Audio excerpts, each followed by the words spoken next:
The night I realized my project was about to change the entire company's future, I sat alone in the office with nothing but cold coffee and the hum of fluorescent lights. My screen glowed with the culmination of months of work, a strategy so airtight, so innovative, it could propel us years ahead of competitors. I wasn't supposed to be there that late. Most people had gone home hours ago, the office eerily silent except for the occasional cleaning cart rolling by. But that was nothing new. For years, I had been the one burning the midnight oil while others collected credit during daylight. Still, this project was different. It was mine, my research, my models, my sleepless nights. And I wasn't just building a campaign. I was building my shot at finally being seen. I leaned back, stretching stiff shoulders, and smiled to myself. Tomorrow, I would present it to the executive board. Tomorrow, they would know my name. Or so I thought. The next morning, everything shifted. I walked into the boardroom with my laptop in hand, only to find the presentation already loaded on the big screen. But it wasn't my name on the first slide. It was his, the CEO's son. There he was standing at the front like he owned the place, which technically one day he might. Dressed in a sharp suit he didn't earn, flashing that smug grin that came from knowing the rules didn't apply to him. And as he clicked through my slides, speaking words, I had written outlining strategies I had developed. I felt my stomach twist into knots so tight I could hardly breathe. My heart pounded as I glanced around the table. The executives nodded approvingly, whispering among themselves, impressed by his vision. My boss leaned back in his chair, satisfied. And the CEO, he beamed like a proud father watching his legacy unfold. Not once did anyone glance at me. Not once did they question how the golden boy who had barely clocked 40 hours in the past month had suddenly produced a plan this flawless. I sat frozen, forcing myself not to explode, not to give them the satisfaction of seeing my shock. But inside, every nerve in my body screamed. It wasn't just theft, it was erasure. And yet while I sat there silently, rage simmering beneath my calm exterior, something else sparked in me, a flicker of defiance. Because they didn't know what I knew. They didn't know about the clause. The tiny detail buried in the paperwork, the one I had slipped in so quietly, even legal had glossed over it. The clause that tied every success of this project directly back to me. As the CEO's son wrapped up his big presentation, basking in applause that wasn't his to claim I didn't break, I smiled. A small, private smile no one else noticed. Because in that moment, I realized something powerful. He hadn't just stolen my project. He had walked straight into my trap. And soon, everyone in that room would know it. To understand why that morning hit me like a punch to the gut, you have to understand the culture I was swimming in. My company wasn't a meritocracy. It wasn't about talent or work ethic or results. It was about legacy and specifically the CEO's son. From the day he walked through the door, it was clear he wasn't going to play by the same rules as the rest of us. While the rest of us grinded through 12-hour days, he strolled in at 10 latte in hand and disappeared by 3. When he did show up for meetings, he spent more time scrolling his phone than listening. And yet, every quarter there, he was his name listed in the company newsletter, celebrated for strategic vision and emerging leadership. Everyone knew it was smoke and mirrors. He didn't lead anything. He didn't build anything. He coasted on the invisible cushion of his last name. Meanwhile, people like me were holding the company together with duct tape and caffeine. I had been there for years, climbing one rung at a time, fighting for every ounce of recognition. I wasn't flashy. I wasn't someone's golfing buddy. I was just the person who got things done. And while executives nodded politely when I spoke, they never looked at me the way they looked at him. It wasn't just unfair, it was suffocating. I'd sit in meetings watching him pitch half-baked ideas, everyone nodding like he was some kind of prodigy. Then, when those ideas inevitably collapsed, the cleanup would fall on my desk. And each time when I quietly salvaged the disaster, no one clapped. No one called me a visionary. They just acted like the mess had fixed itself. The worst part, he knew it. He knew the workhorses like me would pick up the slack, and he used it like a weapon. His smirk whenever I handed him notes. His casual, "Can you just polish this up for me?" tossed my way as if I were his personal assistant instead of his colleague. It was all part of the performance. He wore arrogance like a tailored suit, perfectly aware of the safety net waiting beneath him. And the CEO, his father, fed into it. Every stumble was reframed as bold risk-taking. Every failure was spun as a learning opportunity. He could do no wrong because in their eyes, he wasn't just an employee. He was the heir apparent. That's why the project mattered so much to me. It wasn't just about proving I could land a big win. It was about proving that results still counted, that hard work still had a place in a world tilted toward privilege. For once, I wanted to see the executives lean forward when I spoke, to see my name on the newsletter, to feel like the years of effort had been worth something. So when he stole my project, the one thing I thought was finally mine, it wasn't just betrayal.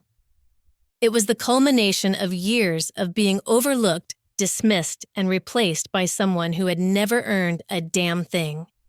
But here's the part that still makes me smile. He thought he had finally beaten me. He thought stealing my work was the end of my story. What he didn't know was that I had already written his ending. The boardroom was packed that morning. Senior executives, directors, even a few outside partners, the kind of audience you spend a career trying to get in front of. My hands were steady as I walked in, laptop under my arm, rehearsing my opening line in my head. This was it. My moment. But then I froze. Because there on the big screen was my project, my slides, my data, my months of research and analysis. And standing at the front of the room wasn't me. It was him, the CEO's son. He cleared his throat, clicked to the first slide, and smiled. My title page, my work. But where my name had been now, there was his. At first, I thought it had to be some kind of mistake. Maybe he'd pulled the wrong file, maybe someone mixed things up. But as he spoke, the truth hit me like a freight train. He wasn't confused, he wasn't mistaken, he was prepared. Word for word, he repeated the lines I had crafted. He explained strategies I had modeled, referenced research I had stayed up until 3 a.m. to validate. He walked the room through projections I had triple-checked, weaving them into a performance he hadn't earned. And the room, they ate it up. Heads nodded, pens scribbled. The CFO leaned forward, eyes sparkling, like he was watching the future unfold. My boss smiled like a proud mentor. And at the end, the CEO himself stood up and clapped. "Outstanding work, son," he said, voice booming with pride. "This is the kind of thinking that will carry our company into the next decade." The room erupted in applause. I sat there invisible. My throat tightened, but I kept my face neutral, my hands folded calmly in my lap. On the outside, I looked like just another audience member. On the inside, I was screaming, because this wasn't just theft. It was annihilation. Months of my work, my dedication erased in an instant, swallowed whole by his entitlement and their blind adoration. I wanted to stand up and shout the truth, to throw my laptop on the table and show them the timestamps, the drafts, the late-night email trails. To make them see that without me, none of this existed. But I didn't. Because as I sat there, I remembered the clause, the tiny overlooked detail I had buried deep in the project's framework. The clause no one noticed because no one had bothered to look closely. He had stolen my work, but in stealing it, he had also shackled himself to me. So instead of rage, I felt something else calm. A cold, deliberate calm that spread through me like steel. Let him have his moment. Let him bask in applause that didn't belong to him. Let them all cheer for their golden boy. Because when the time came, the same clause he ignored would expose him. And when it did, the applause would stop. The nods would turn into glares. The same executives who praised him would watch him fall. And I wouldn't have to lift a finger. The meeting ended with applause, handshakes, and promises of a celebratory dinner. Everyone left the boardroom glowing with pride for the visionary heir. I walked out just as calmly, but my pride burned for a different reason. Because while they were busy congratulating him, I was already setting the wheels in motion. The hidden clause wasn't an accident. Months earlier, when I was drafting the project framework, I'd slipped it into the fine print of the licensing agreement. It was subtle, technical enough to look like standard legal jargon. But in plain English, it meant any implementation of the strategy required my direct authorization. No exceptions, no workarounds. At the time, I added it out of self-preservation. Too many of my ideas had been stolen, diluted, or handed off to someone else. This time, I wanted insurance. What I didn't know then was just how valuable that little piece of text would become. After the boardroom debacle, I went silent. No angry emails. No HR complaints. No late-night rants to colleagues. Silence was my armor. The CEO's son probably assumed my silence meant defeat. That I was too humiliated to fight back. That was fine. Let him think he'd won. Meanwhile, I spent my evenings combing through the project files, double-checking every line of documentation. I made sure the clause was airtight, legally binding, and impossible to ignore once it came to light. I reached out quietly to a lawyer friend I trusted, having her review it under the guise of a hypothetical. She read it twice and grinned. If they move forward without you, they're screwed. This thing is bulletproof. That was all I needed to hear. Next came the patience game. I knew the CEO's son couldn't resist rushing the project to market. He wanted glory, and he wanted it fast. So I waited, biding my time, as the press releases rolled out, celebrating his innovative vision. I clipped each article and tucked it into a folder documenting the trail of stolen credit.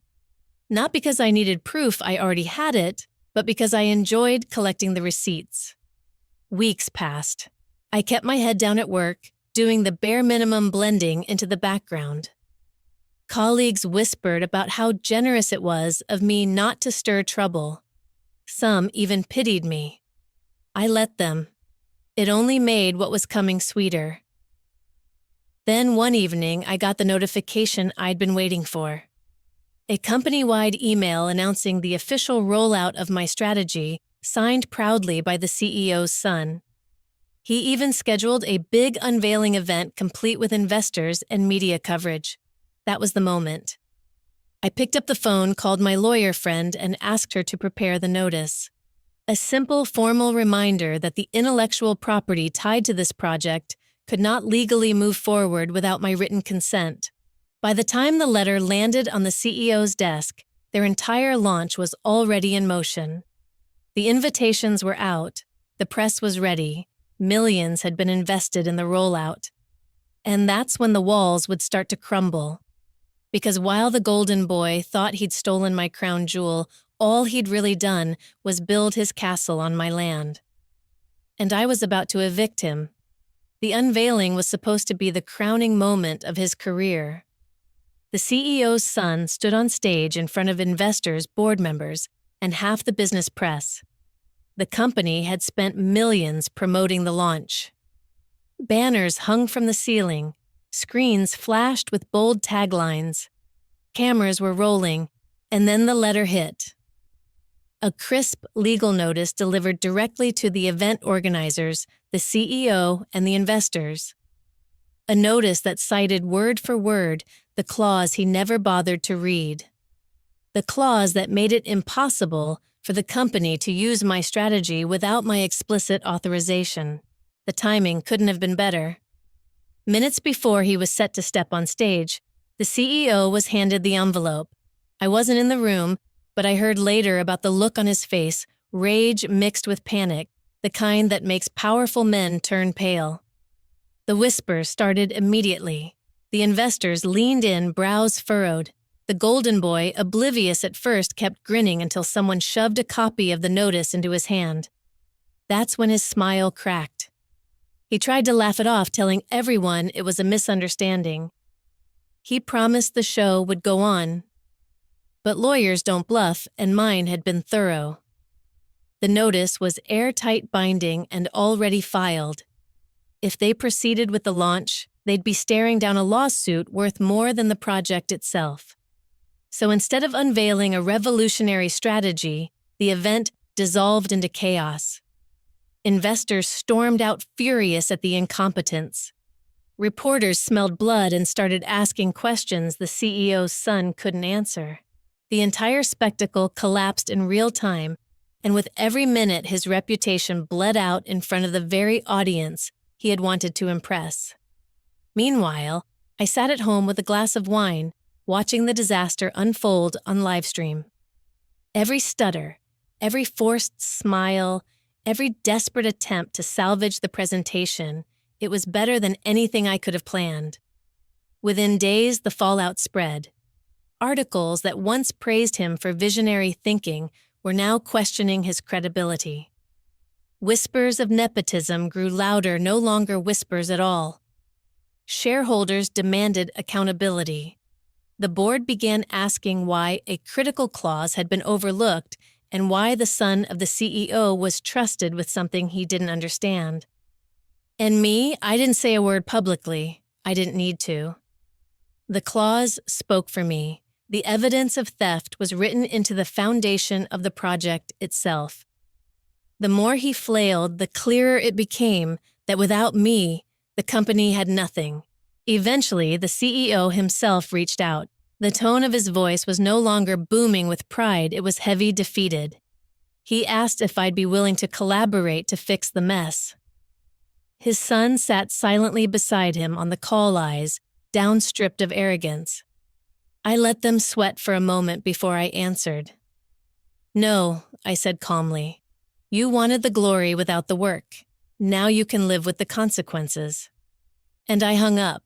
The project was mine again, not because I fought for recognition, but because I built it to be untouchable.